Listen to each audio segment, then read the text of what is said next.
Hi, my name is Michelle O'Solis, and I'm the chair of the Bexar County Democratic Party. This is a weekly series to let you know what happened last week at the national and at the state level. So what happened the week of June 8th? In Los Angeles, ICE began raids at workplaces detaining long-term residents who work in jobs that most Americans don't want. Farm laborers, day laborers. Protesters took to the streets in response. Over the objections of the mayor and the governor of California, Trump sent the National Guard to Los Angeles.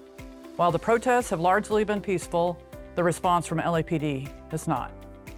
An Australian reporter covering the protests was targeted and struck in the leg by a rubber bullet. Protesters were also knocked down to the ground, and they were also shot with rubber bullets. Then on Wednesday, Senator Alex Padilla of California attempted to ask a question at Kristi Noem's press conference, and he was dragged out of the room and handcuffed, a U.S. senator. On Tuesday, Greg Abbott deployed the Guard to San Antonio without any coordination with local authorities. This occurred right after his mayoral candidate, Rolando Pablos, lost. While Rolando outspent his opponent 4-1, the media attributed his loss to the ties to Abbott, who is deeply unpopular here in San Antonio. Then on Friday night, 2 Minnesota lawmakers were shot in their homes by an evangelical pastor/security guard who had been radicalized. The former Minnesota Speaker of the House and her husband were killed. A Democratic state senator and his wife were shot multiple times.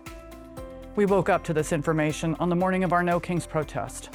Right before our event, we learned that there was a credible threat against the No Kings protest in Austin. Political violence is never acceptable. Make no mistake, the Republican Party is not the party of law and order. January 6th, Gabby Giffords, Gretchen Whitmer, Paul Pelosi, Josh Shapiro, Anthony King, and the list goes on and on. We are living in a dark time that's incredibly dark. The Constitution is being trampled by this administration. Peaceful protesters are being denied their fundamental right to free speech and assembly. Long-term residents are being disappeared, and Republicans are flat out lying and encouraging violence against the opposition. The Speaker of the House called for Senator Padilla to be censured. And Senator Lee first called the killer a Marxist. Nope, he's a registered Republican. And then he mocked the killing of Representative Hortman and her husband. I want to thank the 10,000 people who joined our protest on Saturday. You made it a peaceful and joyful event. I want to thank the activists and elected officials who shared their words of anger and encouragement.